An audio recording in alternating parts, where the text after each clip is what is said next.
Thank you, Manideep, for setting the context and setting this conclave to a role. Um, the next part of the event is an inaugural speech by ING, IABAC, and iStruct-E members. So primarily, they will be talking about introduction to, they'll be giving you an introduction to ING, IABAC. We will have two speakers in this slot. The first speaker in the slot is Mr. Harshvardhan Subbarao, President-elect ING, IABAC, GC member, iStruct-E as well. And he's also the MD and Chairman of Construma Consultancy Private Limited. And followed by Mr. Subbarao, we will also have Mr. Sandeep Patiwar, Director, Tech Tangent Solutions Private Limited, who will also be co-presenting with Mr. Subbarao. Good evening, everyone. Sorry, I thought I'd missed this, and I realized suddenly when I was coming here that I'm one of the first guys to go on stage. I thought it's over, and I'll be excused. But anyway, so okay, just want to tell you a little bit about IIBSC and how important it is to have events like this, and how important it is to learn from the suppliers, I would say the intelligent people, and the not so intelligent people like us who don't know much. Actually, I've come here to learn and expose myself a little more. Okay, but on the World Forum, a lot is going on. That I can tell you about a little. But first, I'll tell you about IABSC. IABSC is the International Association of Bridge and Structural Engineering, and it's headquartered in Zurich.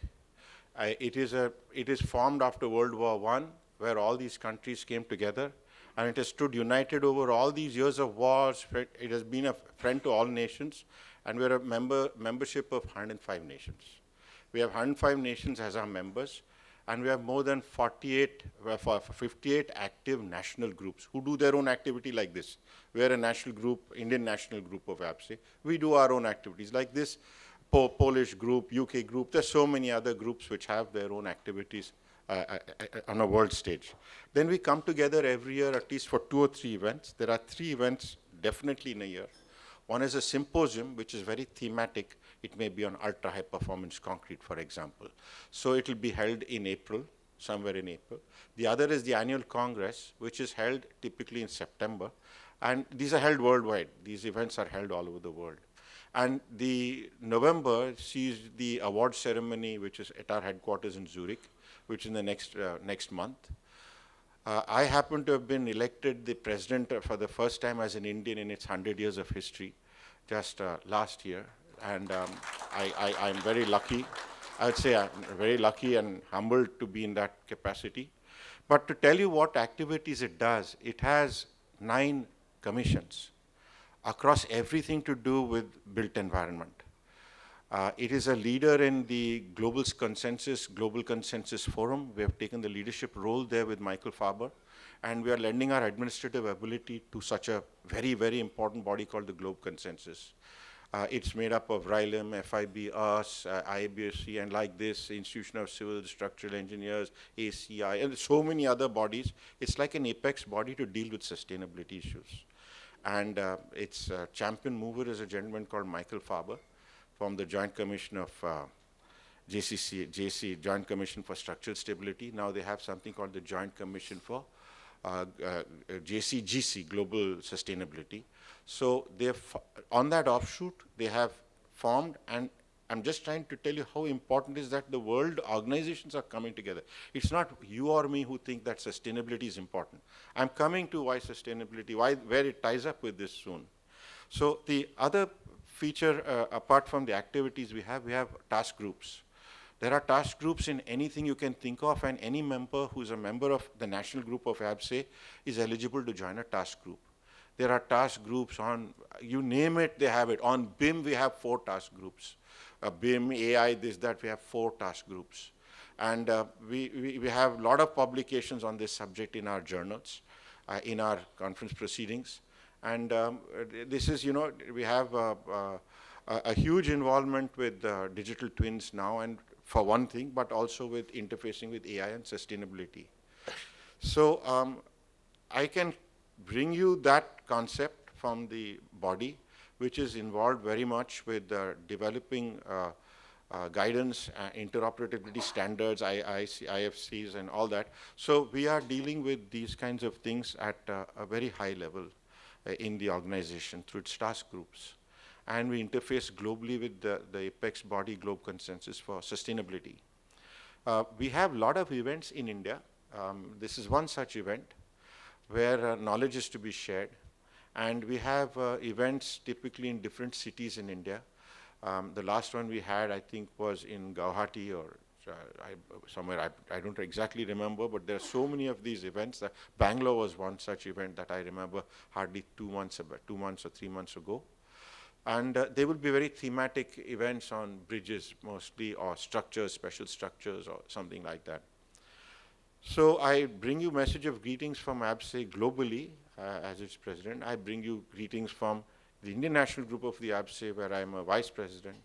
And I hope that this evening will give us some knowledge sharing, will give us some a look at what is the future, and a look at how we go about adapting to this digital workflow, to the digital paradigm to which we all have to transmute ourselves.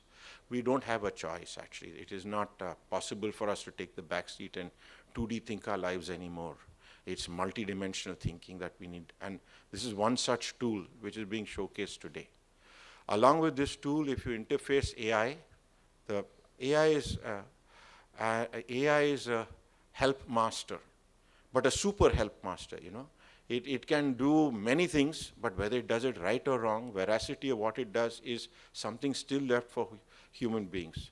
As by Tesla, this guy says, Elon Musk says, but in 2030, the level of AI penetration into everything will be so intense that the cognitive skills, which is what we zealously guard as human beings, you know, our cognitive ability is what we think, and our imagination, our cognitive ability, and our emotional percepts, these are the things which we think that AI can never ever learn. But actually that's not true. It is getting to a point where its cognitive ability is also enhancing very fast. And the more you interact with it, the other day I used AI for one simple, to give me the force in, the dimensioning and forces in a rigid suspend of an arch bridge. It gave me the whole spreadsheet in 1 second. I don't know how to code. I don't use Python or anything myself. My engineers in the office do. I don't. I just use this. It gave me a full spreadsheet to size the members. This happened within 30 seconds. So interface this with BIM, and BIM being a future paradigm that deals with the entire life of an asset. You know, we are looking at BIM across the whole life cycle of an asset, not just as initial concept stage or in the design phase itself.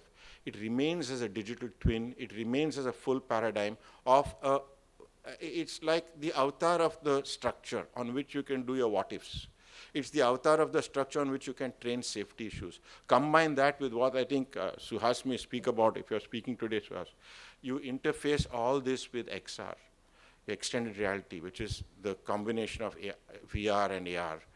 You talk about extended reality, and you mix all these technologies together, and you'll see what a digital transformation is going to happen, how it is going to completely change the way we work, the way we think, the way we earn, and the way future, I mean, already we are too late in some sense to retrain ourselves, you know, and adapt to this new paradigm.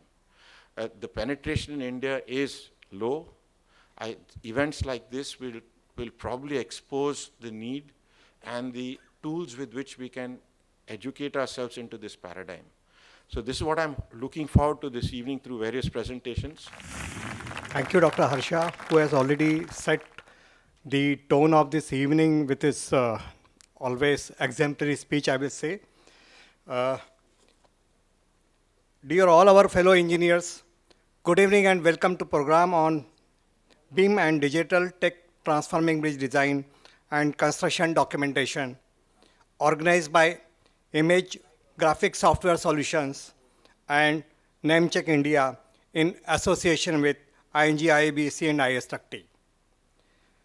I like to recall quote by famous our Honorable Sir Mokshagundam Vishweshwaraya on this occasion.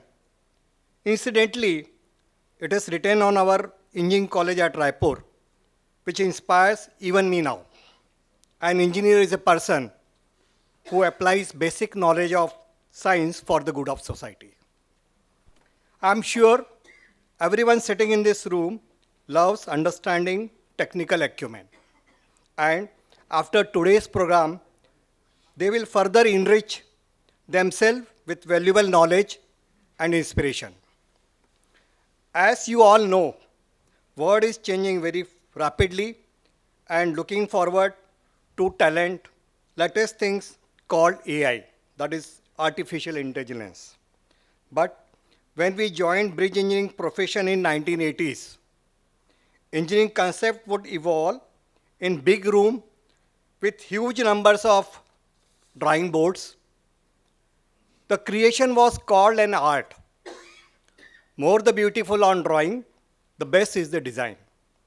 And later on, it was mastered by lot of hand calculation, use of typical Casio calculator, and final product is ready to construct. It was amazed once that creativity on drawing board takes shape and constructed to feel lively. However, word evolved from drawing to computer and to AI in the present world scenario. Sustainability, perfection, visualization, change in concept, planning and execution monitoring, with all analysis of per CPM is expected in a time as short as blink of an eye. India is witnessing spurt of growth in roads and bridge structures and have huge potential of development. The PM Gati Shakti Master Plan launched in 2021. By October 2024, 208 big ticket infrastructure project worth rupees 50 is very important for this growth of country, and we are shoulder to shoulder to make this possible for Mera Bharat Mahan. Structural engineers who are interested to become ISTT's member, they can browse website.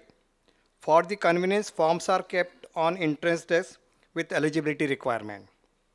On behalf of ISTT, I, Chairman of Professional Development and Technical Events Committee, convey our best wishes to ImageGrafix Software Solutions and Nemetschek India for their great success. Thanks everyone again. Thank you, Mr. Sandeep. It's really incredible to see how stalwarts in the industry have their thoughts converging with OEM players like us at Nemetschek or ImageGrafix for that matter. So when thoughts converge, great things are set to happen. So with that great presentation, I call upon our next speaker, Mr. Atul Bobe, who will be talking about the challenges in bridge design, construction, and documentation. So thanks. Good evening, everybody. I've been asked to present an industry view of bridge design and construction challenges and the digital solutions that we have sort of prepared over a long period of time. The task that I'm about to undertake in this presentation has been made easy by Sandeep Pattiwar, who just mentioned to you the statistics which he said are better than the Sensex or the Nifty. You have heard him say that the growth in the infrastructure industry is 3.6 times, you said? 3.6 times over the last 10 years. And that's not counting the buildings around you, that's not counting the metros that you see, that's just the highway sector, not the railways, not the tunnels, nothing else. Just the highways is 3.6 times. Dwell on this number for a minute and imagine yourself in 2014, and just imagine how many times has the talent pool increased in the last 10 years. Has that gone up by 3.6 times? It can't beat the Sensex, I don't think. The talent pool has at the most doubled. So we are struggling. The civil engineering industry, to my mind right now, is in a crisis. We are struggling with a very small talent pool that's wanting to make India a Vikasit Bharat by 2047. How are we going to do it? is the question. One thing is for sure, the talent pool is not going to keep pace with what we aspire to be. What is the solution? So one of the solutions that we are looking to as an industry is, of course, what you see on the left side of the screen, is what ImageGrafix and Nemetschek brings to the table, which means software, which will replace, and I use the word very carefully, which will replace engineers. Now, it's not very easy to replace engineers because artificial intelligence cannot ever beat, as far as I can see, natural human stupidity. Okay, you cannot beat that. Which is if you get an egomaniac imposing tariffs, there's little artificial intelligence can do, right? So keep that in mind. As long as artificial intelligence cannot equal natural human stupidity, your jobs are protected.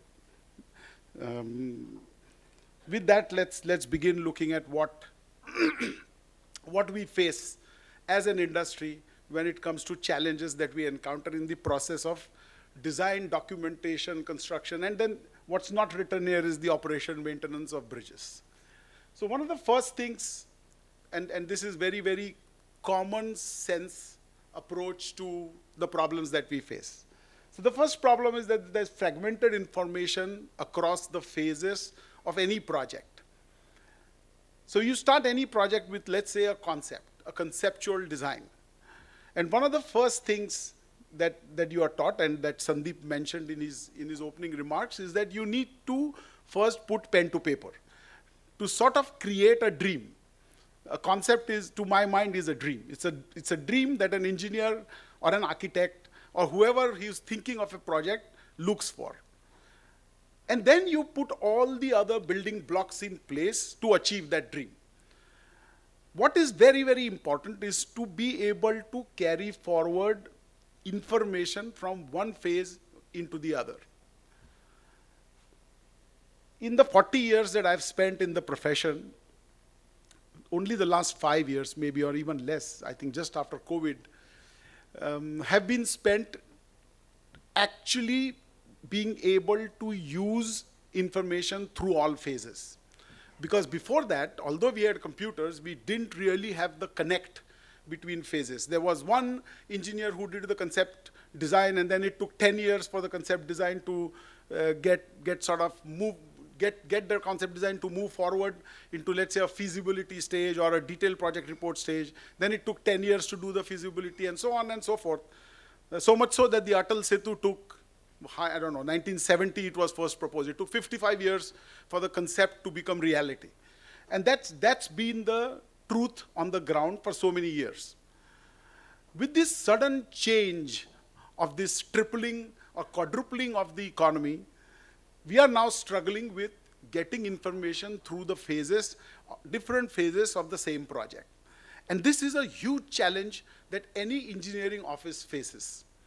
So my first point is that the fragmented information across phases becomes a huge problem, especially when you consider that on a single project, there could be 10 different organizations that work on different phases of the design.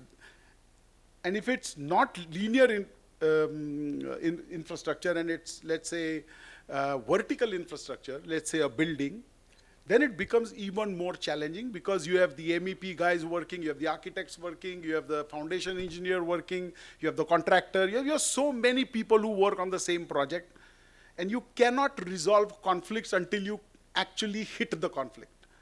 Unless you are able to imagine that conflict and the same person is working across the board, across all phases of the project, which is a rarity. The second biggest problem is lack of coordination among departments. Even if it's the same organization that works on the same project, when you are looking at a large project, there are different divisions within the same organization, whether it's the government, whether it's the consultant, whether it's the contractor, the developer. With the complexity of the projects increasing, you have different divisions, departments in the same organization working on different projects, on the same project. And to be able to pass on that information from one division to the other division, unless you have the same platform, unless you have the same playing field for all divisions, it is extremely difficult to actually coordinate the project, which is why a lot of times you have issues like cantilever construction not matching, right? You get a gap between cantilever construction, which is extremely common in bridge engineering. That's why I gave you that example. But compare that with buildings, a lot of times you hit beams, which the interior decorator comes and starts cutting because he wants to pass a duct, and so on. So that becomes very, very common because they are working in silos. Manual and error-prone quantity estimation. Now, this is a challenge that I think each one of us struggles with, even with highest level of computerization in organizations. We still struggle with quantity estimation. Difficulty visualizing complex geometries accurately. Now, this problem is pronounced, especially every one of you who came today to this venue from, let's say, central Mumbai or say Navi Mumbai, passed through the SCLR arm, which is a 90-degree turning cable stay bridge. Just imagine the complexity of imagining that and then actually putting it into practice. By the way, kudos to Shirke and Nirav, who actually worked on that. So it's a challenge that engineers take every day, but it's not something that we enjoy, right? Because we don't have the means to actually do it very accurately. Change management is time consuming. In every project that you do, change is the only constant. No project works from feasibility going to all the way up to operation maintenance. Murphy's law applies at every stage of the project. If something is going to go wrong, it goes wrong at every step.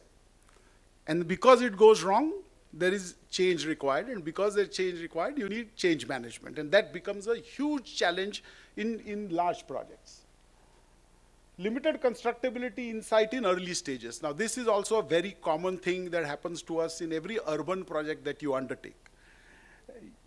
In 99 out of 100 cases, you are assured by the utility providers that there is no water pipeline. Sir, yahan kuch nahi hai, foundation banao. And you can be sure that 100 times out of 100, there is definitely going to be a utility right at that point. Now, to be able to imagine what to do around that utility requires a lot of ingenuity. And that becomes a huge challenge. What do we do to overcome all these things? Or rather, I will say, what were we doing before, let's say, some of the software that you're going to see succeeding my presentation will show you. What were we doing before all of this came into picture? So I'm just going to show you some case studies. I wonder how to do this. I don't have artificial intelligence. Okay, so this is a early design. This is a concept design that you see. And this is, for those of you who live in Navi Mumbai and go to Mumbai every day, this is what is going to happen at the Mankur junction, where you see right now a lot of construction going around the main junction. This is what is going to be constructed or is being constructed there. Now, to get to this point, from an early concept design, to be able to actually imagine these curves, to be able to go up, there's a lot of challenges on this particular side, notwithstanding the utilities. I'm not even counting the utilities, and you don't see the line 8, the Navi Mumbai Airport to Mumbai Airport line, which also crosses this. That's not even shown in this, because when this was conceptualized, that line was to pass underground.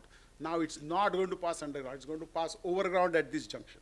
Now that's change management. It came into being after this project was awarded to the contractor, and now we are struggling to see how we can pass that line around the flyover, over it, below it, and so on. So this is one of the first things that we do. So what I'm trying to show you here is that this is the absolute first step of any project. This is the concept design of the project.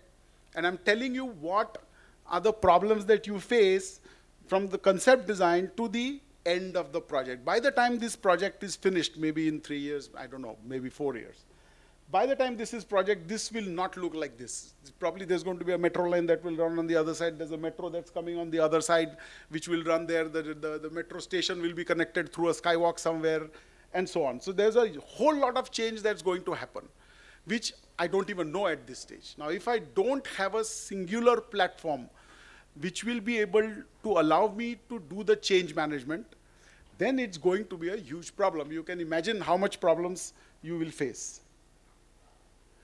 But this is what you do in the first step. This is a simple walkthrough that is imagined. The second step is when you do detailed design. One of the challenges that we have in detailed design in bridge engineering is the pre-stressed concrete tendons in a beam. One of the simplest things that you do. But to be able to do clash-free modeling of those cables, it used to be the ingenuity of the engineer and the imagination of the engineer that used to save a lot of problems. Of course, even after imagination, even after ingenuity, we still had problems of clashes of the cables on site, and you used to go to site to solve those problems. But we now don't have the time to do that, because you send the drawing out, and the contractor is already doing the concreting tomorrow morning. So you don't have time to do all this that we used to do in the past. So what we need is, from the first drawing to this drawing, there has to be a connect, which will allow me to use the same platform to project it onto a beam, and to be able to do this inside of that same platform. Right now, we don't do that. Visualizing complex geometries. I showed you earlier that this is a 64-degree skew bridge that we did. This is the Delisle Road bridge. If you have ever been to the Delisle Road Elphiston station in Mumbai, then this is the bridge just outside of that station. This is a L-shaped, T-shaped junction, and this is a 64-degree skew bridge. Now, to be able to actually imagine this, and to be able to convince the client, who was the railways, who's actually a very tough client to convince in most situations, because remember that you cannot build this on top of the railways. You have to build it outside and then push it inside or bring it inside by helicopter and place it in position without disturbing anybody. So it's a huge challenge to convince the railways that first you can design a 65-degree skew truss. Was a big challenge, because the railways is used to building 90-degree trusses. They are 0 degrees, if you call it that. To be able to convince them to build this was the first challenge. Once they were convinced, convincing ourselves that we can build it is the second challenge, right? Convincing the client is probably the easier part. Convincing yourself is more difficult. But okay, we got past that. The bridge is now completed. It's put in service successfully. So okay, probably the modeling that we did stood us in good stead. But again, this complex geometry, to be able to imagine it in 3 dimensions, is a boon to engineers, because engineers are taught to think in 2 dimensions. We don't think in 3 dimensions. We are not architects. We are, as I call engineers, we are creatively challenged. We are more mathematically assured than creatively assured. We always know that 2 into 2 is 4, but for an architect it could be 3.8, it could be 4.5, it could be anything, because architects think in 3 dimensions. So for engineers to think in 3 dimensions is not very easy. To be able to imagine the joints on this bridge was not an easy task. Change management using automation. What were we doing prior to today, let's say? So you were writing codes in different languages. You are trying to do the change management in the best way possible that you could do. But again, this is not the best way to do it. You absolutely need one singular platform across all the phases of the project to be able to do this change management effectively. Now, this is an example of Pune Ring Road viaduct modeling that we were doing. Oops, yeah. So here, the challenge was to see what happens if you raise the FRL or lower the FRL. Does it result in economy? Was what we were trying to examine in this exercise. And so we needed a sort of a small code that we wrote, which told us what are the quantities if I raise it by 1 meter or 0.1 meter or 0.25 meter or whatever, not just of the viaduct, but even the approaches And what happens to the tunnel that's just outside of this? Does the tunnel increase in length? Does it reduce in length? Does it result in more quantities, less quantities? What happens to the broad quantities of the project? So, okay, we managed it with a small program that we wrote, but imagine if this is automatic, then that's a boon. You don't spend time doing this on your project. Complex geometries, talking of complex geometries, this is a bridge that we did in Goa. Extremely difficult. It's again almost a 90-degree curve in this picture, but it's actually not 90 degrees, it's an S curve. So it comes out of here, it turns and goes back on the back of this curve. And it's at 3 levels. If you see carefully, there's one, I don't know if I can use this. No. Anyway. There's one road you see at the bottom, and there's a railway track below that. So that's actually a road over bridge. So this is a road over bridge at the 2nd level. And the mandate was to actually construct this without disturbing traffic at both levels. So we constructed the whole bridge without disturbing traffic at any level. But again, it was a huge challenge to imagine what happens to those anchorages. And I'll show you in the next picture what actually happens on those. So here you see there's a complex cable placements. The cables, imagine the cables.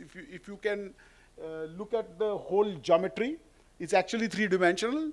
And to complicate it, the pylon is also going into a 3rd dimension. So when you put the cable, the anchorages are actually in 3 dimensions. They're not in 2 dimensions, which is normally the case. Normally the anchorages are straight, and it's generally easy to manage the anchorages. But to be able to manage the deck alignment, to be able to manage the super elevation, because we are in a reverse curve, a double S curve. In fact, there's one curve here which goes out and meets the other S curve on the other side. It's an extremely complicated issue to manage the levels. And so again, we wrote a small program to sort out these issues. So that's on the right side bottom. You see the software that we wrote. So that's what we actually did. So you modeled it first in the earlier picture. Then you did an FEM model, because you want the FEM model to actually do a 2 million cycle analysis of that particular location to see what happens to the stress levels on the beam and on the anchorage. And then you work out the welding at bottom. You see the beam model plus as-built beam that you see. And on the right, you see the actual site construction after the FEM model, after the BIM model moved to the site. Again, now it looks very easy because I'm showing you a flow chart, but when we actually did it, it was extremely complicated. Finally, once you have the bridge in position, you want to monitor the bridge. So you need to connect all the information that you had in the past, including construction deficiencies that you had, construction inefficiencies that you had. You want to model all of that into your structure and then put the structure under health monitoring. You want to put sensors on it to ensure that the bridge is actually working in the way that you want it to work. Now this, in reality, what we do is now we created one more model where we have put those sensors in, and now we are monitoring the bridge 24/7, 365 to ensure that it is giving us the results that we want to see. Now imagine all of this that I've shown you in the last 7 slides, if it were possible on one single platform, how much time it would save you. I've not even shown you the construction stage analysis, the construction equipment, design, etc., etc. That's another part which is even more complicated. So I'm not getting into that. But even so, even if these activities we were able to bring it onto one platform, I think it will be a miracle. I think achieving Vikasit Bharat in 2047 with the current talent pool is quite possible. If you are able to effectively leverage software and software skills that our engineers have, we should be able to reach there. Having said that, I just want to say that if the Indian engineers decide that they want to see a Vikasit Bharat in 2047, Indian engineers are quite capable of doing it before 2047. We have the best talent in the world. I can tell you this with full assurance. I lead a company of 6,000 people globally with 1,000 people in India. we have the best engineers in the world, period. So, so if it comes to, मतलब हिंदी में बोलने के लिए अगर हम अपने औकात पे आ जाए तो 20-40 तक रुकने की जरूरत नहीं है. We will be विकसित way before that. Okay, so all you need is the right means. And I think some of the presentations that follow my presentations will talk about how you can integrate all of this together and bring it all on one platform. I think I've finished all my slides. Before I close, I want to say Happy Diwali to everybody. I wish God blesses all of you, God blesses India, and we become Vikasit in 2027 and not 2047. Thank you very much for your attention.